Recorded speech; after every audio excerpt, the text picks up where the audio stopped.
आप सुन रहे हैं जगत गुरु तत्वदर्शी संत रामपाल जी महाराज द्वारा लिखित पुस्तक जीने की राह का पेज नंबर 301। कबीर परमेश्वर यानी कबीर देव की महिमा बताते हुए आदरणीय गरीब दास साहेब जी कह रहे हैं कि हमारे प्रभु कबीर यानी कबीर देव बंदी छोड़ हैं। बंदी छोड़ का भावार्थ है काल की कारागार से छुटवाने वाला। काल ब्रह्म के 21 ब्रह्मांडों में सर्व प्राणी पापों के कारण काल के बंदी हैं। पूर्ण परमात्मा कबीर देव कबीर साहेब पाप का विनाश कर देते हैं। पापों का विनाश न ब्रह्म न पर ब्रह्म न ही ब्रह्मा विष्णु शिव जी कर सकते हैं। केवल जैसा कर्म है उसका वैसा ही फल दे देते हैं। इसीलिए यजुर्वेद अध्याय 5 के मंत्र 32 में लिखा है, कबीरंगा ऋषि यानी कबीर देव कबीर परमेश्वर पापों का शत्रु है। बंभा ऋषि बंधनों का शत्रु अर्थात बंदी छोड़ है। इन पांचों यानी ब्रह्मा विष्णु शिव माया और धर्मराय से ऊपर सतपुरुष परमात्मा कबीर देव हैं जो सतलोक का मालिक है। शेष सर्व पर ब्रह्म ब्रह्म तथा ब्रह्मा विष्णु शिव जी व आदि माया नाशवान परमात्मा है। महाप्रलय में ये सब तथा इनके लोक समाप्त हो जाएंगे।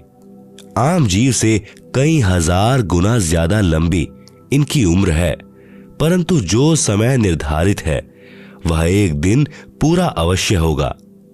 आदरणीय गरीब दास जी महाराज कहते हैं, शिव ब्रह्मा का राज इंद्र गिनती कहां, चार मुक्ति बैकुंठ समझ ये ता लम्हा, शंख जुगन की जूनी उम्र बढ़धारिया, जा जननी कुर्बान सु कागज पारिया, ये ती उम्र बुलंद मरेगा अंतरे, सतगुरु लगे न कान न भेंटे संतरे। चाहे शंख युग की लंबी उम्र भी क्यों न हो, वह एक दिन समाप्त जरूर होगी। यदि सतपुरुष परमात्मा यानी कबीर देव कबीर साहब के नुमाइंदे पूर्ण संत यानी गुरु जो 3 नाम का मंत्र जिसमें एक ओम तत् सत सांकेतिक है देता है तथा उसे पूर्ण संत द्वारा नाम दान करने का आदेश है, उससे उपदेश लेकर नाम की कमाई करेंगे तो हम सतलोक के अधिकारी हंस हो सकते हैं। सत्य साधना बिना बहुत लंबी उम्र कोई काम नहीं आएगी, क्योंकि निरंजन लोक में दुख ही दुख है। कबीर साहब कहते हैं, जीव ना तो थोड़ा ही भला जय सत सुमरन होए, लाख वर्ष का जीवना लेखे धरे न कोय। कबीर साहिब अपनी पूर्ण ब्रह्म की जानकारी स्वयं बताते हैं कि इन परमात्माओं से ऊपर असंख्य भुजा का परमात्मा सतपुरुष है जो सत्यलोक यानी सच्चखंड सतनाम में रहता है तथा उसके अंतर्गत सर्वलोक यानी ब्रह्म काल के 21 ब्रह्मांड व ब्रह्मा विष्णु शिव शक्ति के लोक तथा पर ब्रह्म के 7 संख ब्रह्मांड व अन्य सर्व ब्रह्मांड आते हैं और वहां पर सत्य नाम सार नाम के जाप द्वारा जाया जाएगा जो पूरे गुरु से प्राप्त होता है। सच्चखंड यानी सतलोक में जो आत्मा चली जाती है उसका पुनर्जन्म नहीं होता। सतपुरुष यानी पूर्ण ब्रह्म कबीर साहिब यानी कबीर देव ही अन्य लोकों में स्वयं ही भिन्न भिन्न नामों से विराजमान है। जैसे अलख लोक में अलख पुरुष, अगम लोक में अगम पुरुष तथा अकह लोक में अनामी पुरुष रूप में विराजमान है। ये तो उपमात्मक नाम है, परंतु वास्तविक नाम उस पूर्ण पुरुष का कबीर देव यानी भाषा भिन्न होकर कबीर साहिब है। आप सुन रहे हैं जगत गुरु तत्वदर्शी संत रामपाल जी महाराज द्वारा लिखित पुस्तक जीने की राह का पेज नंबर 302। आदरणीय नानक साहेब जी की वाणी में सृष्टि रचना का संकेत। श्री नानक साहेब जी की अमृतवाणी महला 1, राग बिलावलू। अंश 1, गुरु ग्रंथ पृष्ठ 839। आपे सचू किया कर जोड़ी, अंडज फोड़ी जोड़ी विछोड़। धरती आकाश किए बैसण क उठाऊ, राति दिनंतु किए भव भाव। जिन किए करी वे खनहारा, तृतीया ब्रह्मा विष्णु महेशा। देवी देव उपाय वेसा, पौन पानी अग्नि बिसराऊ। ताही निरंजन साचो नाऊ, तिसु मही मनुआ रहिया लिवलाई। प्रणवती नानकु कालू न खाई। उपरोक्त अमृतवाणी का भावार्थ है कि सच्चे परमात्मा यानी सत्पुरुष ने स्वयं ही अपने हाथों से सर्व सृष्टि की रचना की है। उसी ने अंडा बनाया, फिर फोड़ा तथा उसमें से ज्योति निरंजन निकला। उसी पूर्ण परमात्मा ने सर्व प्राणियों के रहने के लिए धरती, आकाश, पवन, पानी आदि 5 तत्व रचे। अपने द्वारा रची सृष्टि का स्वयं ही साक्षी है, दूसरा कोई सही जानकारी नहीं दे सकता। फिर अंडे के फूटने से निकले निरंजन के बाद तीनों श्री ब्रह्मा जी, श्री विष्णु जी तथा श्री शिव जी की उत्पत्ति हुई तथा अन्य देवी देवता उत्पन्न हुए तथा अनगिनत जीवों की उत्पत्ति हुई। उसके बाद अन्य देवों के जीवन चरित्र तथा अन्य ऋषियों के अनुभव के 6 शास्त्र तथा 18 पुराण बन गए। पूर्ण परमात्मा के सच्चे नाम यानी सत्य नाम की साधना अनन्य मन से करने से तथा गुरु मर्यादा में रहने वाले प्रणवती को श्री नानक जी कह रहे हैं कि काल नहीं खाता। राग मारू। अंश अमृतवाणी महला 1, गुरु ग्रंथ पृष्ठ 1037। सुनहु ब्रह्मा विष्णु महेशु उपाय, सुने वर्ते जुग सबाय। इसु पद बिचारे सो जनु पुरा, तिस मिलिए भरमु चुकाईदा। साम वेदु रजु जुजरू अथर बनु, ब्रह्मे मुख माया है त्रैगुण। ताकी कीमत कही न सके, कोतियु बोले जीव बुलाईदा।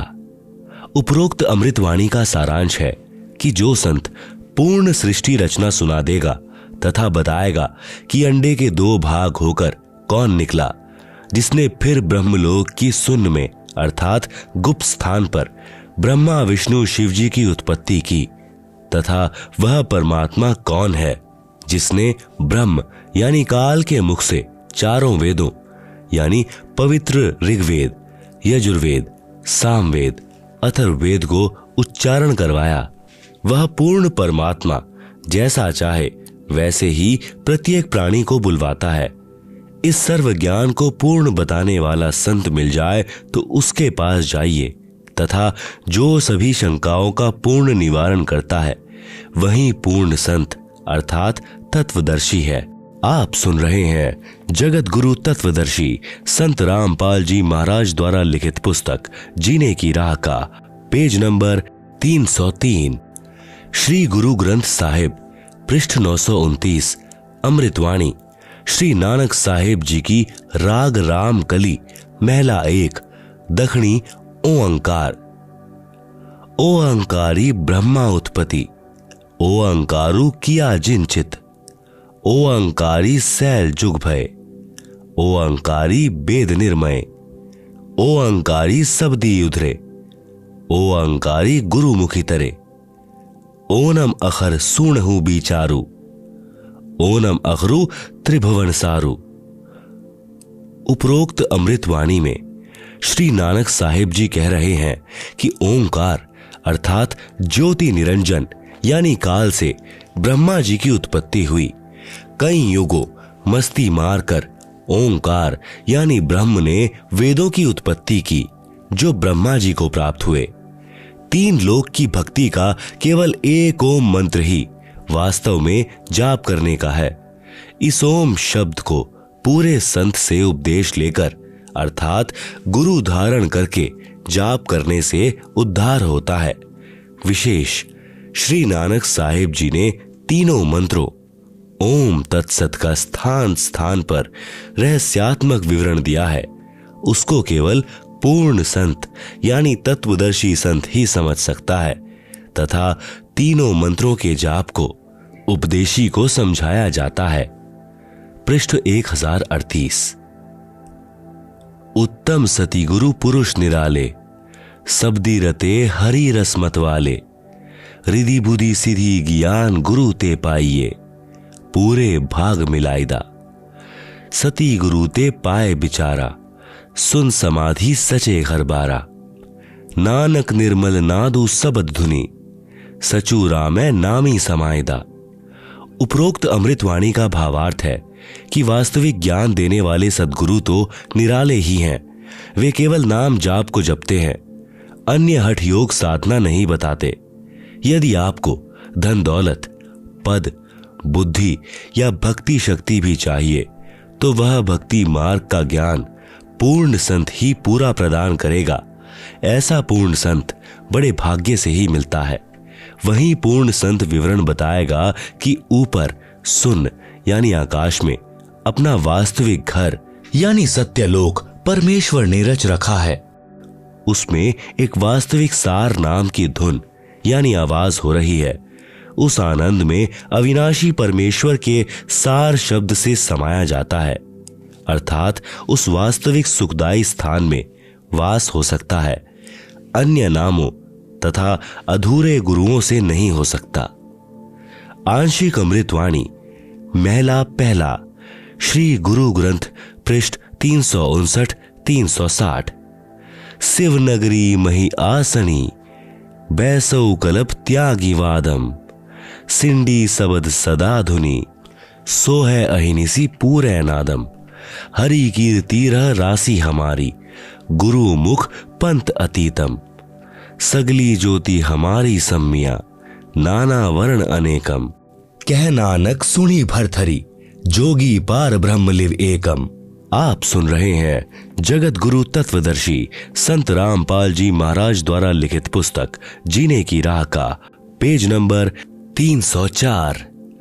उपरोक्त अमृतवाणी का भावार्थ है कि श्री नानक साहिब जी कह रहे हैं कि हे भरथरी योगी जी, आपकी साधना भगवान शिव तक है, उससे आपको शिव नगरी यानी लोक में स्थान मिला है और शरीर में जो सिंगी शब्द आदि हो रहा है वह इन्हीं कमलों का है तथा टेलीविजन की तरह प्रत्येक देव के लोक से शरीर में सुनाई दे रहा है। हम तो एक परमात्मा पार ब्रह्म अर्थात सर्व से पार जो पूर्ण परमात्मा है, अन्य किसी और एक परमात्मा में लौ यानी अनन्य मन से लग्न लगाते हैं। हम ऊपरी दिखावा यानी भस्म लगाना, हाथ में डंडा रखना नहीं करते।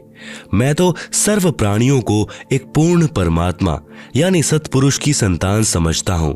सर्व उसी शक्ति से चलायमान है। हमारी मुद्रा तो सच्चा नाम जाप गुरु से प्राप्त करके करना है तथा क्षमा करना हमारा बाणा यानी वेशभूषा है। मैं तो पूर्ण परमात्मा का उपासक हूं तथा पूर्ण सद्गुरु का भक्ति मार्ग इससे भिन्न है। अमृतवाणी राग आसा महला 1, श्री गुरु ग्रंथ, पृष्ठ 420। आसा महला 1। जिनी नामू विसारिया दूजे भरमी भुलाई, मूलू छोड़ी डाली लगे किया पावही छाई, साहिबू मेरा एकू है अवरू नहीं भाई, कृपा ते सुख पाइया साचे पर थाई, गुर की सेवा सो करे जिसु आपी कराए, नानक सिरुदे छूटिए दरगह पति पाए। उपरोक्त वाणी का भावार्थ है कि श्री नानक साहिब जी कह रहे हैं कि जो पूर्ण परमात्मा का वास्तविक नाम भूलकर अन्य भगवानों के नामों के जाप में भ्रम रहे हैं, वे तो ऐसा कर रहे हैं कि मूल यानी पूर्ण परमात्मा को छोड़कर डालियों यानी तीनों गुण रूप रजगुण ब्रह्मा, सतगुण विष्णु, तमगुण शिव जी की सिंचाई यानी पूजा कर रहे हैं। उस साधना से कोई सुख नहीं हो सकता, अर्थात पौधा सूख जाएगा तो छाया में नहीं बैठ पाओगे। भावार्थ है कि शास्त्र विधि रहित साधना करने से व्यर्थ प्रयत्न है, कोई लाभ नहीं। इसी का प्रमाण पवित्र गीता अध्याय 16 श्लोक 23-24 में भी है। उस पूर्ण परमात्मा को प्राप्त करने के लिए मनमुखी यानी मनमानी साधना त्याग कर पूर्ण गुरुदेव को समर्पण करने से तथा सच्चे नाम के जाप से ही मोक्ष संभव है, नहीं तो मृत्यु के उपरांत नरक जाएगा। श्री गुरु ग्रंथ साहिब पृष्ठ नंबर 843-844। बिलावलू महला 1। मैं मन चाहूं घना साची विगासी राम, मोही प्रेम पिरे प्रभु अविनाशी राम। अविगतो हरि नाथु नाथ तिसे भावे सोथिए, कृपालु सदा दयालु दाता जिया अंदरी तू जिए। मैं आधारू तेरा तू खसमू, मेरा मैं ताणु तकिया तेरो। साची सूचा सदा नानक, गुर सबदी झगरू निबेर ओ। उपरोक्त अमृतवाणी में श्री नानक साहेब जी कह रहे हैं कि अविनाशी पूर्ण परमात्मा नाथों का भी नाथ है, अर्थात देवों का भी देव है, यानी सर्व प्रभुओं श्री ब्रह्मा जी, श्री विष्णु जी, श्री शिव जी तथा ब्रह्म व पर ब्रह्म पर भी नाथ है, अर्थात स्वामी है। मैं तो सच्चे नाम को हृदय में समा चुका हूं। हे परमात्मा, सर्व प्राणी का जीवन आधार भी आप ही हो। मैं आपके आश्रित हूं, आप मेरे मालिक हो। आपने ही गुरु रूप में आकर सत्य भक्ति का निर्णायक ज्ञान देकर सर्व झगड़ा निपटा दिया, अर्थात सर्व शंका का समाधान कर दिया। आप सुन रहे हैं जगत गुरु तत्वदर्शी संत रामपाल जी महाराज द्वारा लिखित पुस्तक जीने की राह का पेज नंबर 305, श्री गुरु ग्रंथ साहिब पृष्ठ नंबर 721, राग तिलंग महला 1। यक अर्ज गुफ्तम पेश तो दर कून करतार, हक्का कबीर करीम तू बेअब परवरदिगार। नानक बुगोयद जंतुरा तेरा चाकरा पाखाक। उपरोक्त अमृतवाणी में स्पष्ट कर दिया कि हे हक्का कबीर, आप सत कबीर यानी कून करतार शब्द शक्ति से रचना करने वाले शब्द स्वरूपी प्रभु अर्थात सर्व सृष्टि के रचनहार हो। आप ही बेऐब निर्विकार परवरदिगार सर्व के पालन करता दयालु प्रभु हो। मैं आपके दासों का भी दास हूं। श्री गुरु ग्रंथ साहिब पृष्ठ नंबर 24, राग सीरी महला 1। तेरा एक नाम तारे संसार, मैं एहा आस एहो आधार। नानक नीच कहे विचार, धानक रूप रहा करतार। उपरोक्त अमृतवाणी में प्रमाण किया है कि जो काशी में धानक यानी जुलाहा है, यही करतार यानी कुल का सृजनहार है। अति आधीन होकर श्री नानक साहेब जी कह रहे धानक अर्थात कबीर जुलाहा ही पूर्ण ब्रह्म यानी सत्पुरुष है। विशेष उपरोक्त प्रमाणों के सांकेतिक ज्ञान से प्रमाणित हुआ सृष्टि रचना कैसे हुई। पूर्ण परमात्मा की प्राप्ति करनी चाहिए, जो पूर्ण संत से नाम लेकर ही संभव है। अन्य संतों द्वारा सृष्टि रचना की दंत कथा। अन्य संतों द्वारा जो सृष्टि रचना का ज्ञान बताया है वह कैसा है, कृपया निम्न पढ़ें। सृष्टि रचना के विषय में राधा स्वामी पंथ के संतों के व धन धन सतगुरु पंथ के संत के विचार। पवित्र पुस्तक जीवन चरित्र परम संत बाबा जयमल सिंह जी महाराज पृष्ठ नंबर 102-103 से सृष्टि की रचना। सावन कृपाल पब्लिकेशन दिल्ली। पहले सतपुरुष निराकार था, फिर इजहार यानी आकार में आया तो ऊपर के 3 निर्मल लोक बन गया तथा प्रकाश तथा मंडलों का नाद यानी धुनी बन गया। पवित्र पुस्तक सारवचन यानी नसर प्रकाशक राधा स्वामी सत्संग सभा दयाल बाग आगरा। सृष्टि की रचना पृष्ठ 8। प्रथम धूधूकार था। उसमें पुरुष सुन्न समाध में थे जब कुछ रचना नहीं हुई थी। फिर जब मौज हुई तब शब्द प्रकट हुआ और उससे सब रचना हुई। पहले सतलोक और फिर सतपुरुष की कला से 3 लोक और सब विस्तार हुआ। आप सुन रहे हैं जगत गुरु तत्वदर्शी संत रामपाल जी महाराज द्वारा लिखित पुस्तक जीने की राह का पेज नंबर 306। यह ज्ञान तो ऐसा है जैसे एक समय कोई बच्चा नौकरी लगने के लिए साक्षात्कार यानी इंटरव्यू के लिए गया। अधिकारी ने पूछा कि आपने महाभारत लिखा है। अधिकारी ने प्रश्न किया कि 5 पांडवों के नाम बताओ। लड़के ने उत्तर दिया कि एक भीम था, एक उसका बड़ा भाई था, एक उससे छोटा था, एक और था तथा एक का नाम मैं भूल गया। उपरोक्त सृष्टि रचना का ज्ञान तो ऐसा है। सतपुरुष व सतलोक की महिमा बताने वाले वह 5 नाम ओंकार, ज्योति निरंजन, निरंकार, सोहम, सत्य नाम देने वाले वह 3 नाम अकाल मूर्ति, सतपुरुष, शब्द स्वरूपी राम देने वाले संतों द्वारा रची पुस्तकों से कुछ निष्कर्ष।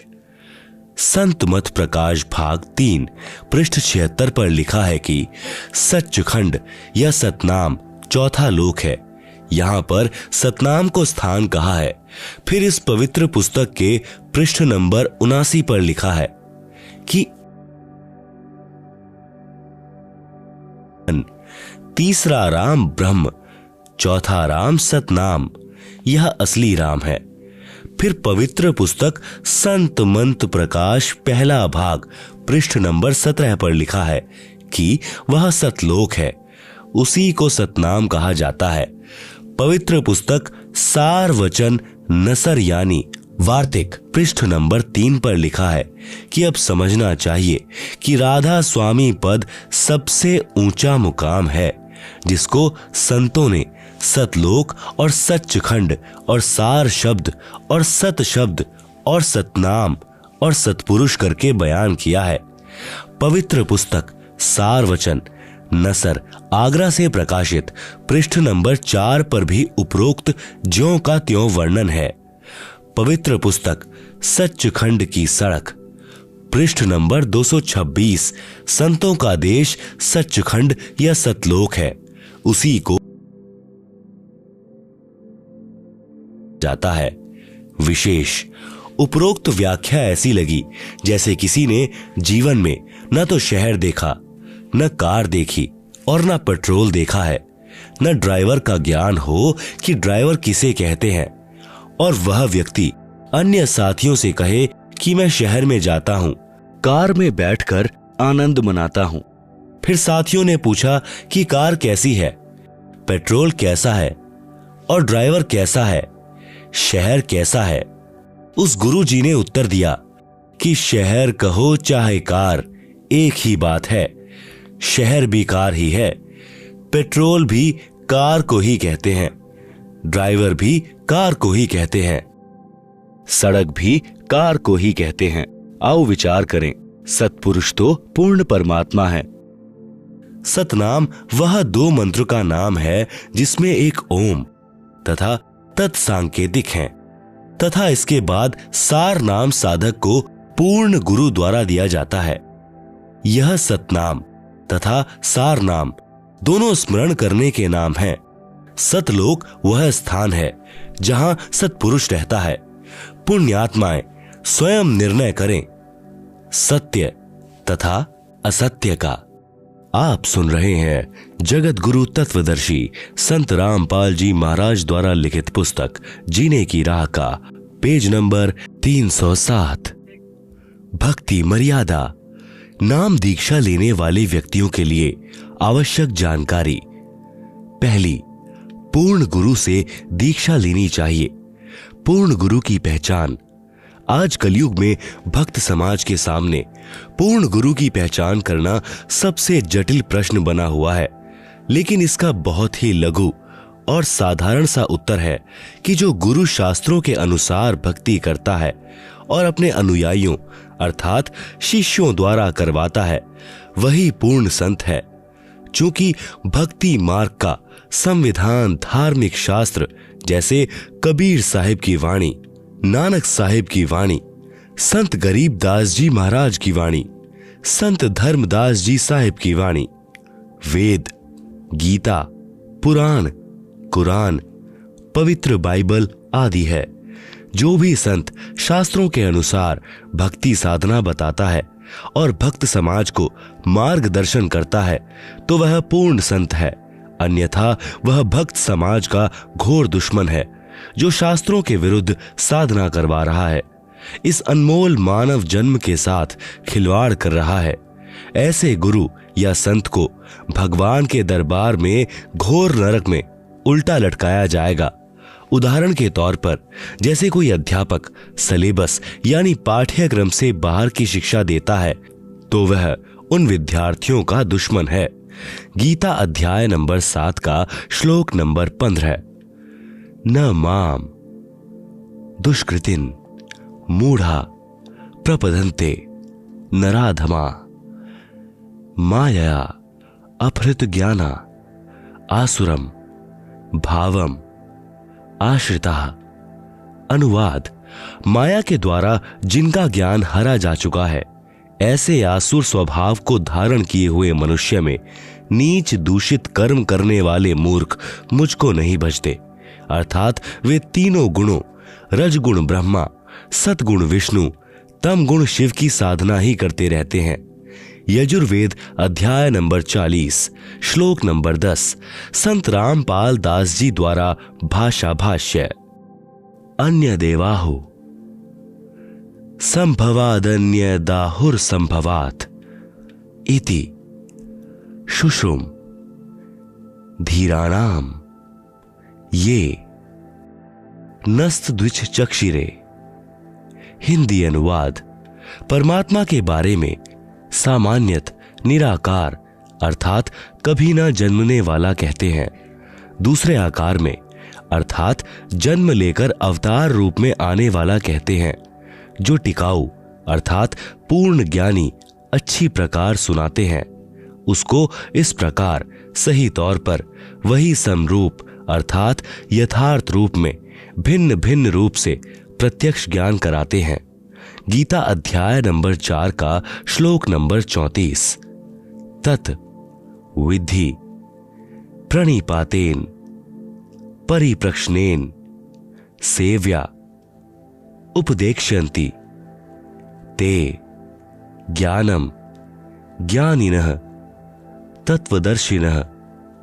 अनुवाद, उसको समझ उन पूर्ण परमात्मा के ज्ञान व समाधान को जानने वाले संतों को भली भांति दंडवत प्रणाम करने से, उनकी सेवा करने से और कपट छोड़कर सरलता पूर्वक प्रश्न करने से वे परमात्म तत्व को भली भांति जानने वाले ज्ञानी महात्मा तुझे उस तत्व ज्ञान का उपदेश करेंगे। आप सुन रहे हैं जगत गुरु तत्वदर्शी संत रामपाल जी महाराज द्वारा लिखित पुस्तक जीने की राह का पेज नंबर 308। दूसरी, नशीली वस्तुओं का सेवन निषेध।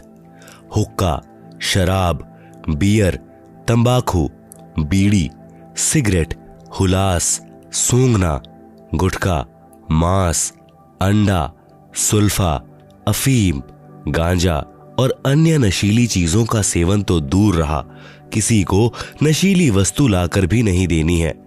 बंदी छोड़ गरीबदास जी महाराज इन सभी नशीली वस्तुओं को बहुत बुरा बताते हुए अपनी वाणी में कहते हैं कि सुरा पान मद मांसाहारी गमन करें भोगें पर नारी।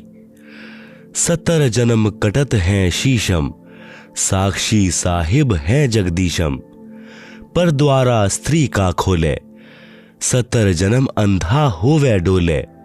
मदिरा पीवे कड़वा पानी 70 जन्म श्वान के जानी।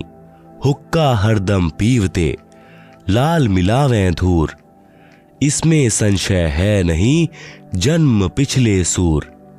सो नारी जारी करे सुरापान 100 बार, एक चिलम हुक्का भरे डूबे काली धार। सूर गऊ को खात है भक्ति बिहूने राड़, भांग तंबाकू खा गए सोचा बद है हाड़।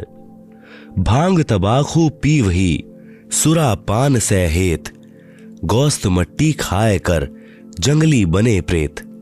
पान तंबाकू चा बही नास नाक में देत, सो तो ईराने गए ज्यों भड़भूजे का रेत।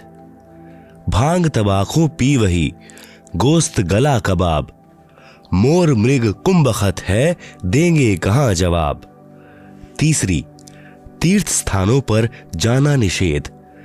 किसी प्रकार का कोई व्रत नहीं रखना है, कोई तीर्थ यात्रा नहीं करनी, न कोई गंगा स्नान आदि करना, न किसी अन्य धार्मिक स्थल पर स्नानार्थ व दर्शनार्थ जाना है।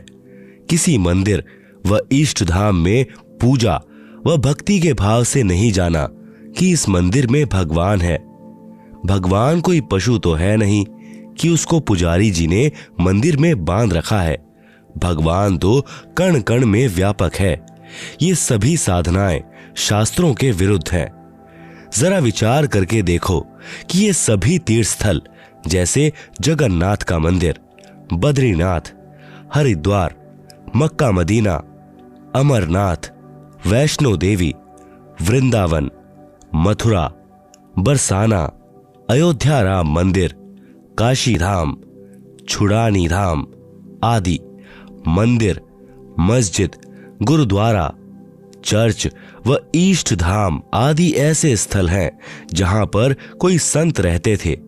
वे वहां पर अपनी भक्ति साधना करके अपना भक्ति रूपी धन जोड़ करके शरीर छोड़कर अपने इष्ट देव के लोक में चले गए। तत्पश्चात उनकी यादगार को प्रमाणित रखने के लिए वहां पर किसी ने मंदिर, किसी ने मस्जिद, किसी ने गुरुद्वारा, किसी ने चर्च या किसी ने धर्मशाला आदि बनवा दी, ताकि उनकी याद बनी रहे और हमारे जैसे तुच्छ प्राणियों को प्रमाण मिलता रहे कि हमें ऐसे ही कर्म करने चाहिए जैसे कि इन महान आत्माओं ने किए हैं। ये सभी धार्मिक स्थल हम सभी को यही संदेश देते हैं कि जैसे भक्ति साधना इन नामी संतों ने की है, ऐसी ही आप करो। इसके लिए आप इसी तरीके से साधना करने वाले व बताने वाले संतों को तलाश करो और फिर जैसा वे कहें वैसा ही करो। लेकिन बाद में इन स्थानों की ही पूजा प्रारंभ हो गई, जो कि बिल्कुल व्यर्थ है और शास्त्रों के विरुद्ध है। ये सभी स्थान तो एक ऐसे स्थान की भांति हैं जहां पर किसी हलवाई ने भट्टी बनाकर जलेबी, लड्डू आदि बनाकर स्वयं खाकर और अपने सगे साथियों को खिलाकर चले गए। उसके बाद में उस स्थान पर न तो वह हलवाई है और न ही मिठाई, फिर तो वहां केवल भट्टी ही है। वह न तो हमारे को मिठाई बनाना सिखला सकती है और न ही हमारा पेट यानी उदर भर सकती है। अब कोई कहे कि आओ भैया, आपको वह भट्टी दिखाकर लाऊंगा जहां पर एक हलवाई ने मिठाई बनाई थी, चलो चलते हैं। वहां जाकर उस भट्टी को देख लिया और 7 चक्कर भी काट आए। क्या आपको मिठाई मिली? क्या आपको मिठाई बनाने की विधि बताने वाला हलवाई मिला? इसके लिए आपने वैसा ही हलवाई खोजना होगा जो सबसे पहले आपको मिठाई खिलाए और बनाने की विधि भी बताए। फिर जैसे वे कहें केवल वही करना, अन्य नहीं। आप सुन रहे हैं जगत गुरु तत्वदर्शी संत रामपाल जी महाराज द्वारा लिखित पुस्तक जीने की राह का पेज नंबर 309। ठीक इसी प्रकार तीर्थ स्थानों की पूजा न करके वैसे ही संतों की तलाश करो जो शास्त्रों के अनुसार पूर्ण परमात्मा कबीर साहिब की भक्ति करते व बताते हों। फिर जैसे वे कहें केवल वही करना, अपनी मनमानी नहीं करना।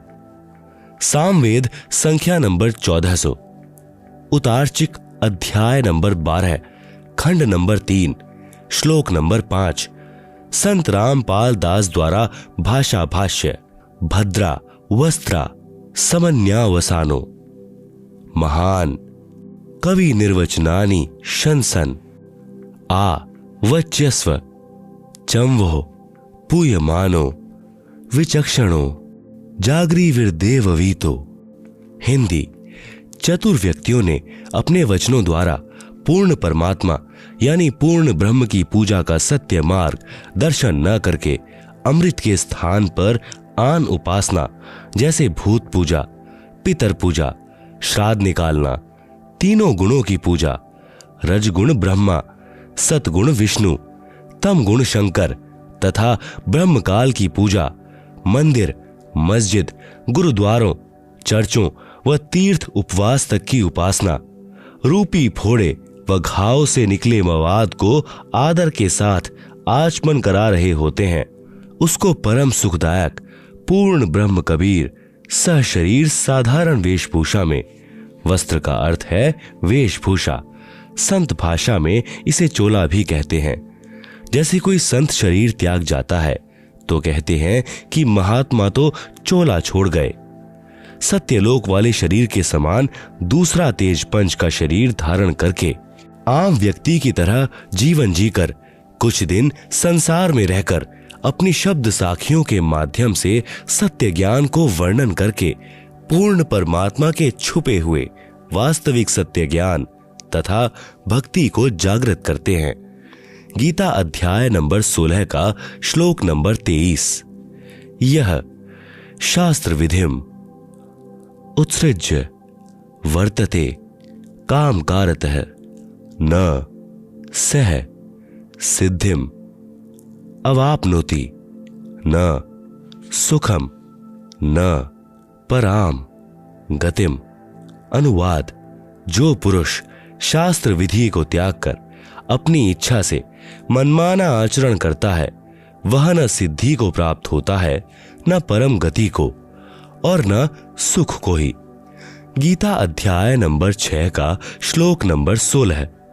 न अति अश्रणतः तु योगः अस्ति न च एकांतम अनश्रणतः न च अति स्वप्नशीलस्य जागृतः न एव च। अर्जुन। आप सुन रहे हैं जगत गुरु तत्वदर्शी संत रामपाल जी महाराज द्वारा लिखित पुस्तक जीने की राह का पेज नंबर 310। अनुवाद। हे अर्जुन, यह योग अर्थात भक्ति न तो बहुत खाने वाले का और न बिल्कुल न खाने वाले का, न एकांत स्थान पर आसन लगाकर साधना करने वाले का तथा न बहुत शयन करने के स्वभाव वाले का और न सदा जागने वाले का ही सिद्ध होता है। पूजे देई धाम को शीश हलावे जो, गरीब दास साची कहे हद काफिर है सो। कबीर। गंगा काट है घर करे पीवे निर्मल नीर, मुक्ति नहीं हरि नाम बिन सतगुरु कहे कबीर। कबीर। तीर्थ कर कर जग मुवा उड़े पानी नहाए, राम ही नाम ना जपा काल घसीटे जाए। गरीब। पीतल ही का थाल है पीतल का लोटा, जड़ मूरत को पूजते आवेगा टोटा। गरीब। पीतल चमचा पूजिए जो थाल परोसे, जड़ मूरत किस काम की मती रहो भरोसे। कबीर। पर्वत पर्वत मैं फिरया कारण अपने राम, राम सरीखे जन मिले जिन सारे सब काम। चौथी। पितर पूजा निषेध। किसी प्रकार की पितर पूजा, श्राद्ध निकालना आदि कुछ नहीं करना है। भगवान श्री कृष्ण जी ने भी इन पितरों की व भूतों की पूजा करने से साफ मना किया है। गीता जी के अध्याय नंबर 9 के श्लोक नंबर 25 में कहा है कि यान्ति देवव्रता देवान पितृऋण यान्ति पितृव्रता भूतानि यान्ति भूतेज्यः मधाजिनः अपि माम। अनुवाद। देवताओं को पूजने वाले देवताओं को प्राप्त होते हैं, पितरों को पूजने वाले पितरों को प्राप्त होते हैं, भूतों को पूजने वाले भूतों को प्राप्त होते हैं, और मतानुसार पूजन करने वाले भक्त मुझसे ही लाभान्वित होते हैं। बंदी छोड़ गरीब दास जी महाराज और कबीर साहिब जी महाराज भी कहते हैं, गरीब भूत रमै सो भूत है, देव रमै सो देव, राम रमै सो राम है, सुनो सकल सुरभेव। इसलिए उस पूर्ण परमात्मा परमेश्वर की भक्ति करो जिससे पूर्ण मुक्ति होवे। वह परमात्मा पूर्ण ब्रह्म सत्पुरुष यानी सत कबीर है। इसी का प्रमाण गीता जी के अध्याय नंबर 18 के श्लोक नंबर 46 में है। यतः प्रवृत्तिर्भूतानां येन सर्वमिदं ततं स्वकर्मणा तंभयचर्य सिद्धि विदन्ति मानवः। अनुवाद, जिस परमेश्वर से संपूर्ण प्राणियों की उत्पत्ति हुई है और जिससे यह समस्त जगत व्याप्त है, उस परमेश्वर की अपने स्वाभाविक कर्मों द्वारा पूजा करके मनुष्य परम सिद्धि को प्राप्त हो जाता है। गीता अध्याय नंबर 18 का श्लोक नंबर 62। तमेव शरणं गच्छ सर्वभावेन भारत, तत्प्रसादात् परां शांतिं स्थानं प्राप्स्यसि शाश्वतम्। अनुवाद, हे भरत वंशोद्भव अर्जुन, तू सर्वभाव से उस ईश्वर की ही शरण में चला जा। उसकी कृपा से तू परम शांति यानी संसार से सर्वदा उप्रति को और अविनाशी परम पद को प्राप्त हो जाएगा। सर्वभाव का तात्पर्य है कि कोई अन्य पूजा न करके मन कर्म वचन से एक परमेश्वर में आस्था रखना। आप सुन रहे हैं जगत गुरु तत्वदर्शी संत रामपाल जी महाराज द्वारा लिखित पुस्तक जीने की राह का पेज नंबर 311 है। गीता अध्याय नंबर 8 का श्लोक नंबर 22। पुरुषः स परः पार्थ भक्त्या लभ्यस्त्व नन्यया यस्यान्तः स्थानि भूतानि येन सर्वमिदं ततं। अनुवाद, हे पंथानंदन अर्जुन, संपूर्ण प्राणी जिसके अंतर्गत हैं और जिससे यह संपूर्ण संसार व्याप्त है, वह परम पुरुष परमात्मा तो अनन्य भक्ति से प्राप्त होने योग्य है। अनन्य भक्ति का तात्पर्य है एक परमेश्वर यानी पूर्ण ब्रह्म की भक्ति करना। दूसरे देवी देवताओं अर्थात तीनों गुणों रजगुण ब्रह्मा, सतगुण विष्णु, तम गुण शिव की नहीं। गीता जी के अध्याय नंबर 15 का श्लोक नंबर 1 से 4। गीता अध्याय नंबर 15 का श्लोक नंबर 1। उधर्व मूलम अधः शाखम अश्वत्थम प्राहुः अव्ययम छंदासी यस्य पर्णानि यह तम वेद सह वेदवित्। अनुवाद, ऊपर को जड़ वाला नीचे को शाखा वाला अविनाशी विस्तृत संसार रूपी पीपल का वृक्ष है, जिसके छोटे छोटे हिस्से या टहनियां पत्ते कहे हैं। उस संसार रूप वृक्ष को जो इस प्रकार जानता है वह पूर्ण ज्ञानी अर्थात तत्वदर्शी है। गीता अध्याय नंबर 15 का श्लोक नंबर 2। अधः च ऊर्ध्वम् प्रसितः तस्य शाखा गुण प्रवृद्धा विषय प्रवाला अधः च मूलानि अनुसंततानि कर्मानुबंधिनी मनुष्यलोके। अनुवाद, उस वृक्ष की नीचे और ऊपर तीनों गुणों ब्रह्मा रजगुण, विष्णु सतगुण, शिव तम गुण रूपी फैली हुई विकार काम क्रोध मोह लोभ अहंकार रूपी कोपल डाली ब्रह्मा विष्णु शिव ही जीव को कर्मों में बांधने की भी जड़ें अर्थात मूल कारण है, तथा मनुष्य लोक स्वर्ग नरक लोक पृथ्वी लोक के नीचे यानी 84 लाख जूनियों में ऊपर व्यवस्थित किए हुए हैं। गीता अध्याय नंबर 15 का श्लोक नंबर 3।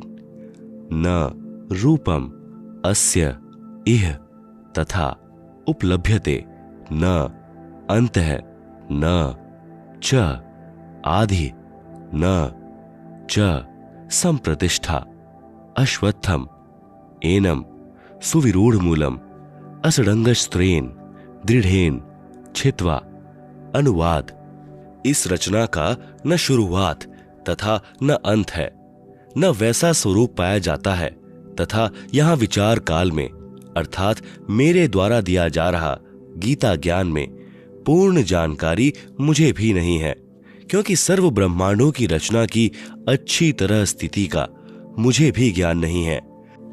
इस अच्छी तरह स्थायी स्थिति वाला मजबूत स्वरूप वाले निर्लेप तत्व ज्ञान रूपी दृढ़ शस्त्र से अर्थात निर्मल तत्व ज्ञान के द्वारा काटकर अर्थात निरंजन की भक्ति को क्षणिक जानकर गीता अध्याय नंबर 15 का श्लोक नंबर 4 ततः पदम तत्परिमार्गितव्यम यस्मिग्नता न निवर्तन्ति भूयः तमेव चाहम पुरुषम प्रपद्ये यतः प्रवृत्ति प्रसिता पुराणी। अनुवाद: उसके बाद उस परम पद परमात्मा की खोज करनी चाहिए जिसको प्राप्त हुए मनुष्य फिर लौटकर संसार में नहीं आते और जिससे अनादिकाल से चली आने वाली यह सृष्टि विस्तार को प्राप्त हुई है। उस आदि पुरुष परमात्मा के ही मैं शरण हूँ। आप सुन रहे हैं जगत गुरु तत्वदर्शी संत रामपाल जी महाराज द्वारा लिखित पुस्तक जीने की राह का पेज नंबर 312।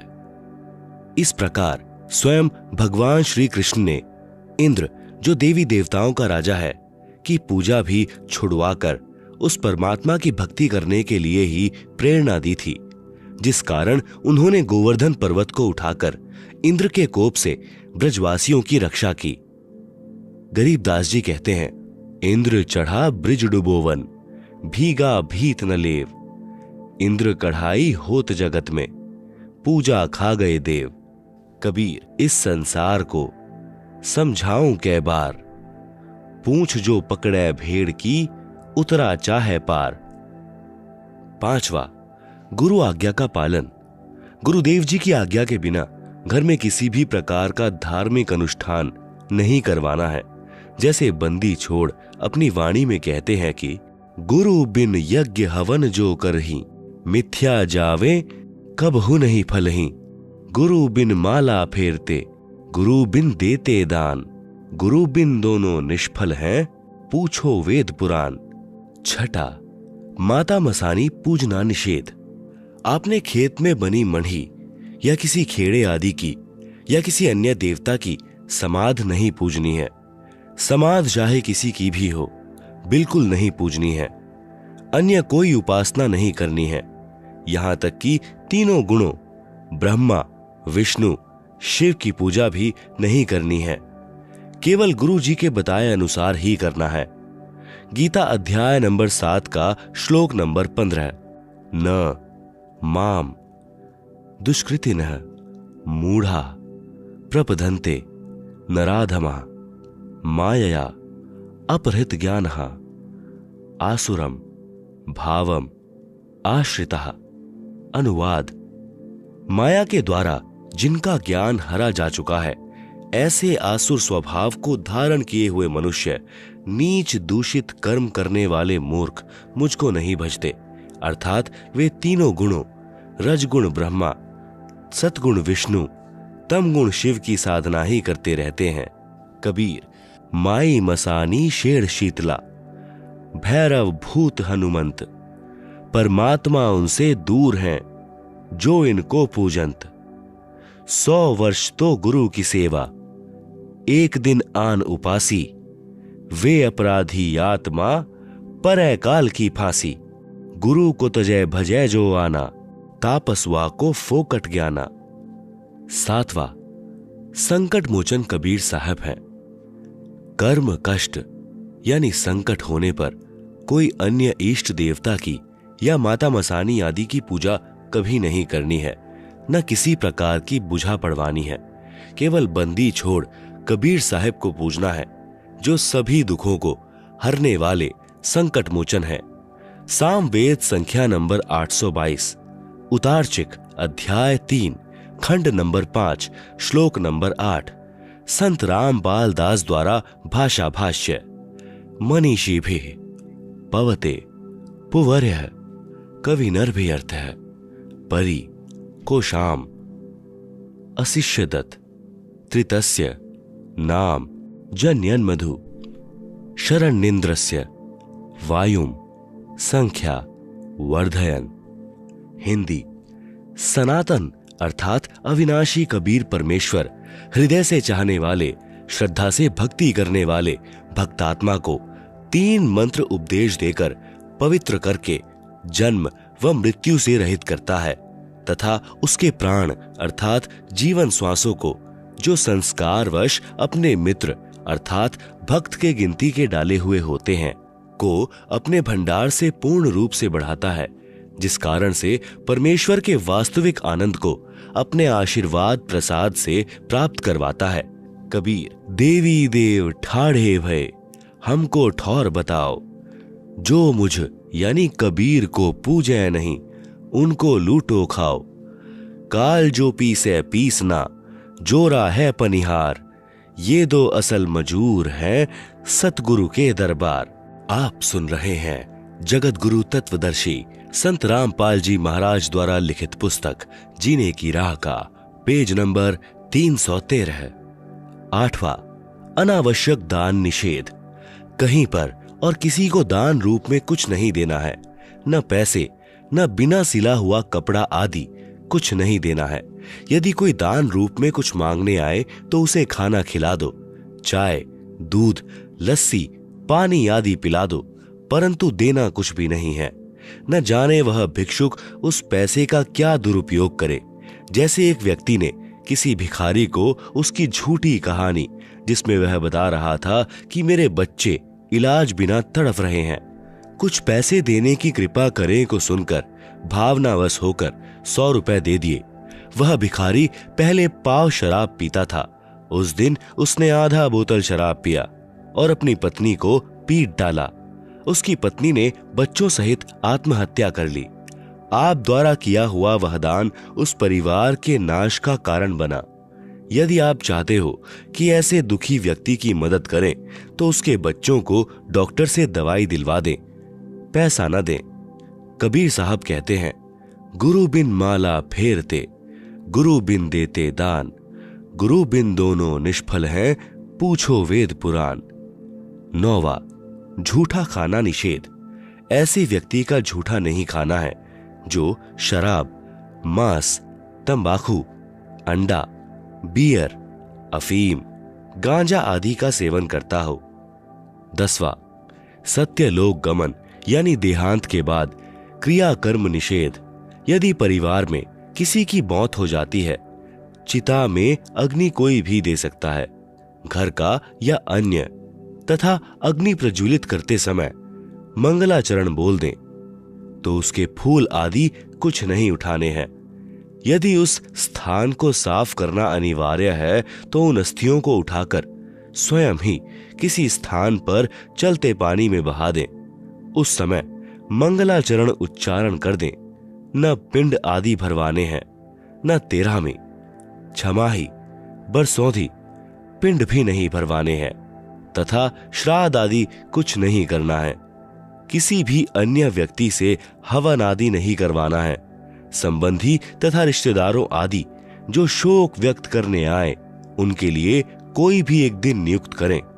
उस दिन प्रतिदिन करने वाला नित्य नियम करें, ज्योति जागृत करें, फिर सर्व को खाना खिलाएं। यदि आपने उसके यानी मरने वाले के नाम पर कुछ धर्म करना है तो अपने गुरुदेव जी की आज्ञा लेकर बंदी छोड़ गरीब दास जी महाराज की अमृतमयी वाणी का अखंड पाठ करवाना चाहिए। यदि पाठ करने की आज्ञा न मिले तो परिवार के उपदेशी भक्त 4 दिन या 7 दिन घर में एक अखंड ज्योत देशी घी की जलाएं तथा ब्रह्म गायत्री मंत्र प्रतिदिन 4 बार करें तथा 3 या 1 बार के मंत्र का दान संकल्प सतलोकवासी को करें। जैसा उचित समझें 1, 2, 3 तक मंत्र के जाप का फल उसे दान करें। प्रतिदिन की तरह ज्योति व आरती नाम स्मरण करते रहना है, याद रखते हुए कि साथी हमारे चले गए, हम भी चालनहार, कोई कागज में बाकी रह रही, ताते लाग रही वार, देह पड़ी तो क्या हुआ, झूठा सभी पटीट, पक्षी उड़िया आकाश को, चलता कर गया बीट। आप सुन रहे हैं जगत गुरु तत्वदर्शी संत रामपाल जी महाराज द्वारा लिखित पुस्तक जीने की राह का पेज नंबर 314, कर्म कांड के विषय में सत्य कथा। मेरे यानी संत रामपाल दास के पूज्य गुरुदेव स्वामी राम देवानंद जी महाराज को 16 वर्ष की आयु में किसी महात्मा के सत्संग सुनने से वैराग हो गया था। एक दिन वे खेतों में गए हुए थे, पास में ही वन था। वे वन में जाकर किसी मृत जानवर की हड्डियों के पास अपने कपड़े फाड़कर फेंक जाते हैं और स्वयं महात्मा जी के साथ चले जाते हैं। जब उनकी खोज हुई तो उनके घर वालों ने देखा कि वन में हड्डियों के पास फटे हुए कपड़े पड़े हैं, तो उन्होंने सोचा कि किसी जंगली जानवर ने उन्हें खा लिया है। उन कपड़ों तथा हड्डियों को उठाकर घर पर ले आते हैं और अंतिम संस्कार कर देते हैं। उसके बाद 13वीं तथा छमाही करते हैं और फिर श्राद्ध शुरू हो जाते हैं। जब मेरे पूज्य गुरुदेव बहुत वृद्ध हो चुके थे तो वे एक बार घर पर गए। तब उन घर वालों को यह पता चला कि ये जीवित हैं और घर छोड़कर चले गए थे। उन्होंने बताया कि जब ये घर छोड़कर चले गए थे तो इनकी खोज हुई। वन में इनके कपड़े मिले, उनके पास कुछ हड्डियां पड़ी थी, तो हमने सोचा कि किसी जंगली जानवर ने इनको खा लिया है और उन कपड़ों तथा हड्डियों को घर पर लाकर अंतिम संस्कार कर दिया। फिर मैंने यानी संत रामपाल दास ने मेरे पूज्य गुरुदेव के छोटे भाई की पत्नी से पूछा कि जब हमारे पूज्य गुरुदेव घर छोड़कर चले गए थे तो तुमने पीछे से क्या किया। उसने बताया कि जब मैं ब्याही आई थी तो उस समय मुझे इनके श्राद्ध निकलते मिले थे। मैं अपने हाथों से इनके लगभग 70 श्राद्ध निकाल चुकी हूँ। उसने बताया कि जब घर में कोई नुकसान हो जाता था, जैसे कि भैंस का दूध न देना, धन में खराबी आ जाना, कोई और नुकसान हो जाना आदि, तो हम सियानों के पास बूझा पड़वाने के लिए जाते थे। तो वे कहते थे कि तुम्हारे घर में कोई निसंतान यानी अनमैरिड मरा हुआ है, तुम्हारे को वह दुखी कर रहा है। फिर हम उसके कपड़े आदि देते हैं। तब मैंने कहा कि ये तो दुनिया का उद्धार कर रहे हैं, ये किसको दुख दे रहे थे, ये तो अब सुखदाता हैं। फिर मैंने यानी संत रामपाल जी महाराज ने उस वृद्धा से कहा कि अब तो ये आपके सामने है, अब तो ये व्यर्थ की साधना जैसे श्राद्ध निकालने बंद कर दो। तब उसने कहा कि यह तो पुरानी रिवाज है, यह कैसे छोड़ दूं। अर्थात हम अपनी पुरानी रिवाजों में इतने लीन हो चुके हैं कि प्रत्यक्ष प्रमाण होने पर कि वह गलत कर रहे हैं छोड़ नहीं सकते। इससे प्रमाणित होता है कि श्राद्ध निकालना, पितर पूजा करना आदि सब व्यर्थ है।